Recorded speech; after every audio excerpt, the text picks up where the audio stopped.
Welcome to this week's edition of Good Books Radio. Audiobooks.com is the chief underwriter for Good Books Radio, which is produced by UTRGV Media Services for Rio Grande Valley Public Radio. And now, here's your host, Dr. John Cook. Welcome once again to another edition of Good Books Radio. I'm your host this week, Dr. John Cook, and with me today is Dan Jones. He's the author of The Plantagenets, The Warrior Kings and Queens Who Made England, which is a New York Times bestseller, War of the Roses, Magna Carta, and Summer of Blood. He wrote and presented the Netflix series Secrets of the Great British Castles and appeared alongside George R.R. Martin in the official HBO exploration of the history behind Game of Thrones. He is the historical consultant to Nightfall and a major new production from A&E Studios in the History Channel. That's quite a resume, and this is a book that will grab you from the first sentence. It's called The Templars, The Rise and Spectacular Fall of God's Holy Warriors. Mr. Jones, welcome to the program. Thank you very much for having me. This is I really meant it when I said that it grabs you right from the start. The first chapter begins with a terrible storm in Jaffa, and we get the context well set because you have this account of this Englishman who was one of the many pilgrims that went to the Holy Land on what amounts to a terribly perilous journey, because there's a mix of Muslim and Christian settlements all along the seacoast. There are roving Navy ships that may attack a ship on its way to the Holy Land. This is shortly after the First Crusade. 1099 is when the Christians got their foothold in the Holy Land, and this pilgrim, Saywolf, has wanting to see all of those holy sites, the Holy Sepulchre and the Temple Mount and so on. Tell us why so many people were willing to take this perilous journey. Well, I think the period in which the book starts, which you've brilliantly described there, is a period in which there was a huge enthusiasm for going on pilgrimage. So Saywolf, whose account I used extensively in writing the first chapter of this book, was a British pilgrim who we're not exactly sure why, but he decided he wanted to go to pray at the tomb of Christ, and that was located in Jerusalem. In the medieval mindset, this was literally, as well as spiritually and figuratively, the center of the world. And so it was the most important and holiest place one could go on pilgrimage, which you do for a large number of reasons, but mostly to gain favor with God, so that your soul would have a more pleasant passage in the afterlife. And what they found, what most pilgrims found on this journey, we know this because they kept the most wonderful diaries, which still survive today, of their journeys, was a very dangerous land, a very harsh undertaking. Going on pilgrimage, say you went from Britain to Jerusalem, well, today that's a matter of booking a flight, but back then it's a journey of thousands of miles, which took many months. You risked shipwreck, you risked being robbed, but this was part of the point. The point was the hardship of the journey, the difficulty of the journey, which was what was held to make it so worthwhile. Mm-hmm. And I think a lot of people were looking for the redemption of sin through this. Absolutely. It could be that you'd committed sin throughout your life, either one big sin or many little sins. It was, the way that the church doctrine worked, it was impossible to go through human life without sinning. So redemption of sin was a major part of going on pilgrimage. Sometimes it was also to give thanks. You could get seriously ill, and if you recovered, or you might make a promise to God while you were ill. You said, "You know what, Lord, if you let me recover, I will do something profound, important, and dramatic with my life to give thanks." And that could very well be going on pilgrimage to the Holy Land. Mm-hmm. So the mosque that the Christians converted into a palace for the Christian king, the first Christian king being Baldwin I, was a location of a government that was established by that brutal First Crusade, where they were unkind to anyone who wasn't in favor of the Roman Church, including Greek Orthodox and Jews, but also many Muslims got disemboweled and beheaded, and their bodies were just thrown in the streets. So it was a bloody time at the end of the 11th century, yes? That's absolutely right. The accounts we have of the First Crusade, and of all the Crusades really, are spectacular in their gruesomeness and quite chilling in the accounts of the deeds that were perpetrated between all groups. Mm-hmm. between all groups. If you see the news coming out of in the last sort of 4 or 5 years, the news that has come out of Raqqa or Mosul or any of those territories in Greater Syria, which is exactly the region that we're talking about now, then you'll have a sense for the sort of sheer shock, horror, and brutality of what was going on in the First Crusade, as well as a sense for the perilousness of that area at this particular time. But the mosque that you're referring to, the Al-Aqsa Mosque on the Haram al-Sharif, or the Temple Mount, that was converted, you're quite right, into a palace for the Christian rulers who occupied the city after the First Crusade. But for our purposes, more importantly, it was given by Baldwin II to the Templars. When they went to him after the first Templars had the idea for what their organization would be, they needed somewhere to live.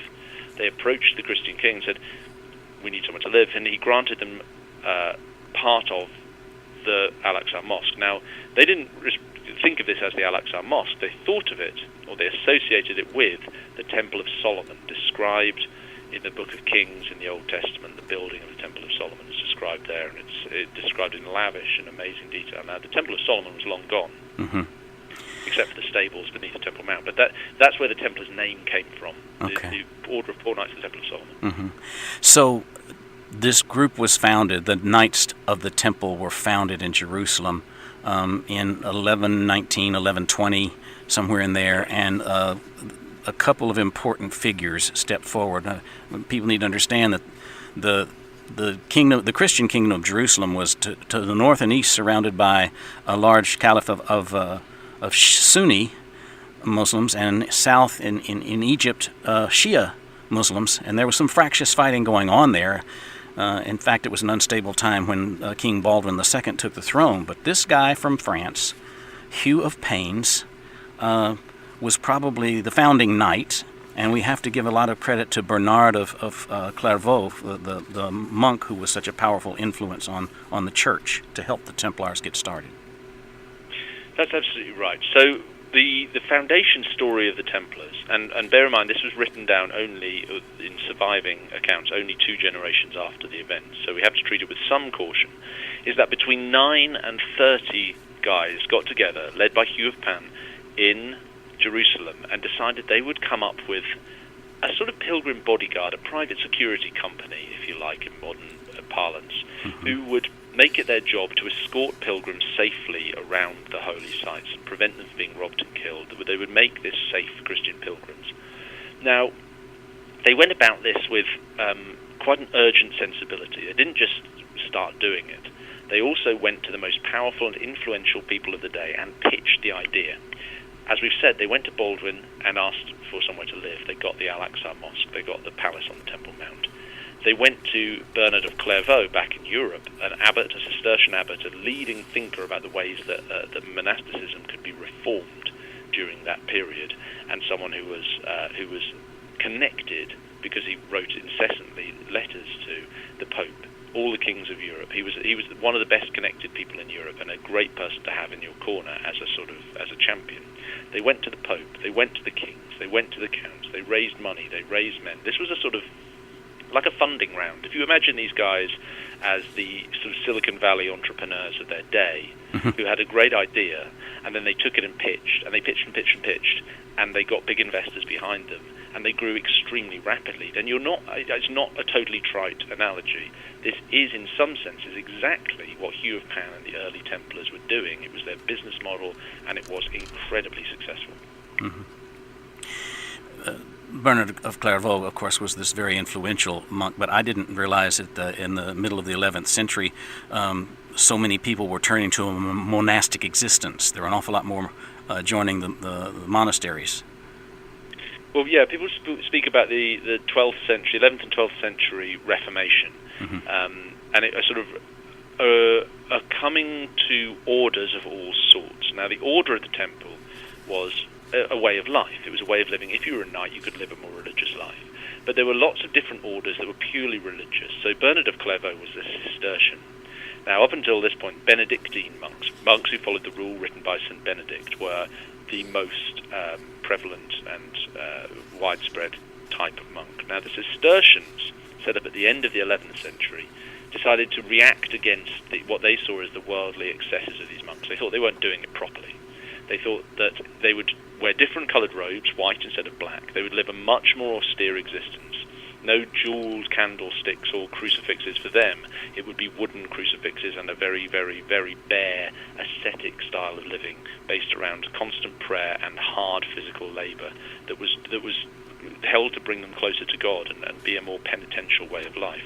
Mm-hmm. But really, there were dozens of other orders that were being set up as people flocked in this period to live lives that would bring them in a structured way closer to God.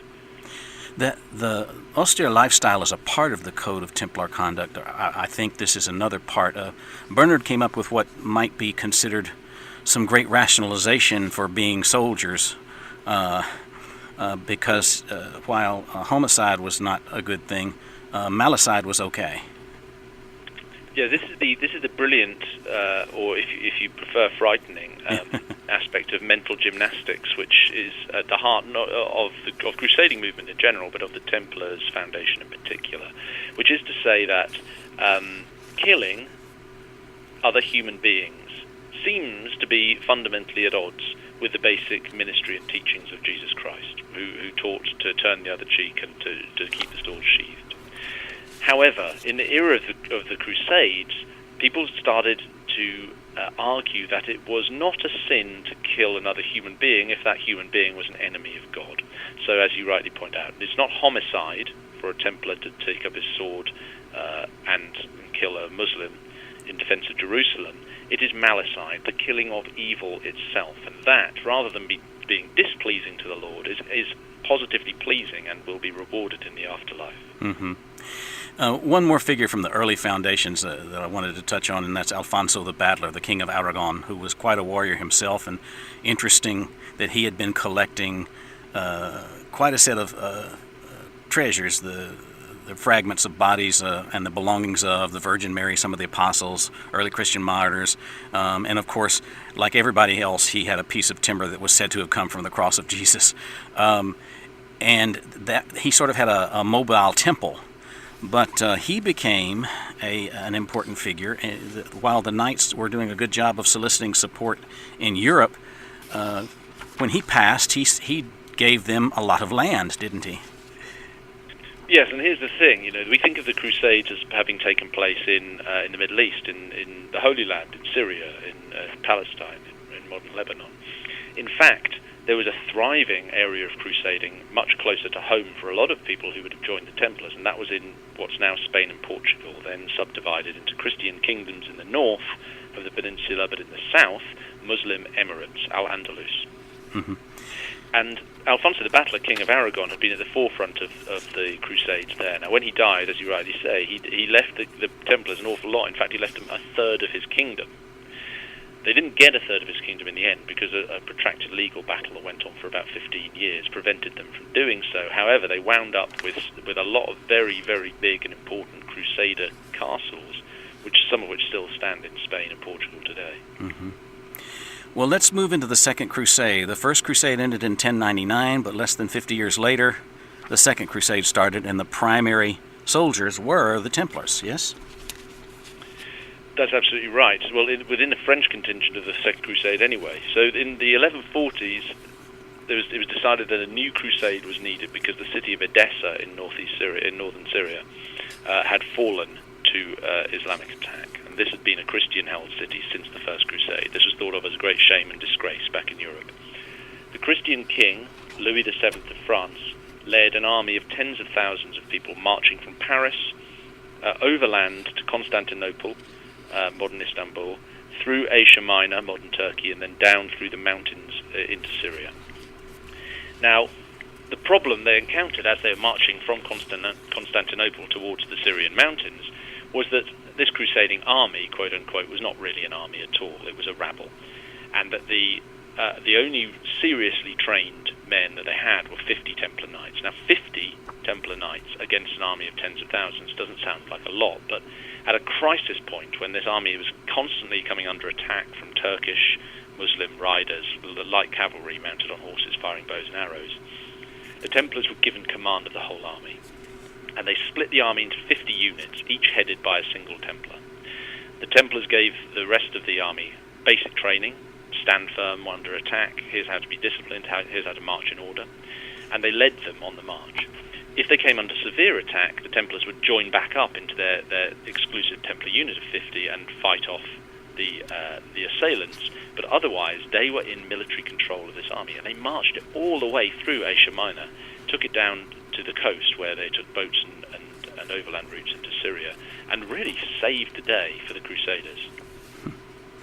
That's intriguing in and of itself. How did they get to such a level of mastery, military mastery? Well, partly it's because the Templars had a strict recruitment policy, which they tried to maintain. You can see written in the Templar rule their efforts to maintain it, in that they recruited trained knights. So if you think about today the difference between the elite special forces and regular military personnel within the army and navy, you can sign up as a raw recruit and join the army. You can't sign up as a raw recruit and join the Navy SEALs, right? You need to have the Navy and join the Navy SEALs. You have to have a certain level of basic training before you even get to that level. So the Templars are really recruiting from the best, and they're written in their rule throughout which is compiled throughout the history of the Templars, is this provision that we'll only recruit from the best knightly families, because that was a way of saying, well, we know that if they've come from a very sort of wealthy knightly family, they will have had great training throughout their childhood and adolescence, and they will be capable of fighting in all these conditions. We also know that they practiced relentlessly. They drilled militarily, didn't do anything else. They'd taken these vows of poverty, chastity, and obedience. They lived exclusively in Templar houses. They prayed and they trained, and they had training fields, and they trained constantly to be the most fearsome fighters. It's kind of a paradox to me that they took this vow of poverty, yet they acquired so much support, financial and property-wise. There's a map in the book that shows how many properties they owned at one point. It's amazing. I wish I owned all that property in Western Europe. Well, yes, you're absolutely right. It's the central paradox in many ways of the Templars, and that is to say, they'd taken vows of poverty. It was written in the rule. They weren't allowed to handle money of their own. Any Templar who was found with money on him at the moment of his death was considered to have broken his vows and would not be given a Christian burial, which is another way of saying you're going straight to hell. Mm-hmm. So that's on the one hand, but on the other, as you say, they'd attracted these massive donations, huge landed estates, commercial properties, residential properties which they rented out. They were into shipping, they were into financial services, they were running treasury functions for the French government, they were collecting taxes for the Pope. The master was allowed, a whole retinue of servants and of a strongbox to keep his valuables in. So they were extremely wealthy as an institution, and people noticed this at the time. Of course they did. These people weren't stupid in history. They knew exactly what was going on, and people started to criticize the Templars and say, look, we're calling this a new knighthood. We're pretending it's the best thing, that's ever been invented. Some people just said, no, I call this. This is not a Christian thing to be doing in the first place, religious men killing other human beings. And look here at this paradox between the poverty, the vows of poverty they're supposed to have taken, and the enormous wealth that they've accrued. I wouldn't want to have this conversation without mentioning the level of fame they had compared to all other orders. I saw my email that there was a book out about the Templars, and I immediately wanted it because I too have been caught up in the legends, from everything from the Da Vinci Code to other stories about who these guys were. How did they get the fame that other orders didn't get? Well, you're absolutely right. We're talking about the Templars, aren't we, and not the Teutonic Knights or the Hospitallers, who were famous in their day. I think partly this goes back to the time of the Templars. They were named the Templars. Their brand, if you like, was very strong because it included in its very name a reference to the heartbeat of the Christian world and Christian history.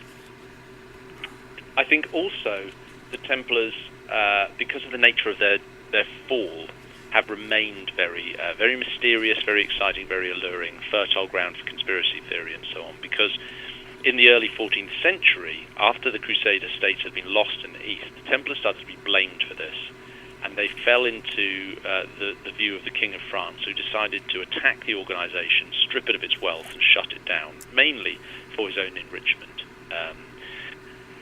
That the nature of that fall and the lurid charges that the King of France levelled against them of heresy, of blasphemy, of corruption, of spitting on the cross, of denying Christ, of kissing one another, of sexual deviance, everything that could be, every button you could press to shock people of a conservative Christian mindset in the Middle Ages was pressed, and it worked.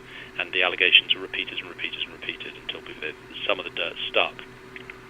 All of that, which ended with the Templars being rounded up on Friday the 13th October 1307 and subsequently dissolved as an organisation very rapidly, has led people to think, well, A, there must have been something going on, and B, they can't surely have just been vanished like that they must have had some assets, some money, some treasure that they hid, they squirreled away, they got rid of.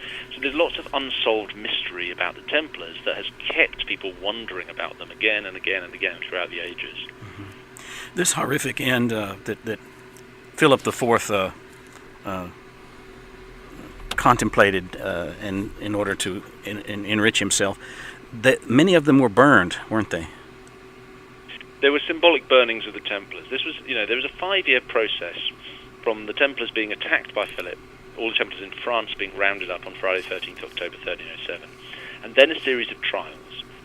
And this was quite a complex series of trials. So you had the French trying to put Templars on trial, then you had the Pope taking command of it, you had trials of individual Templars, and you had an inquiry into the order as a whole.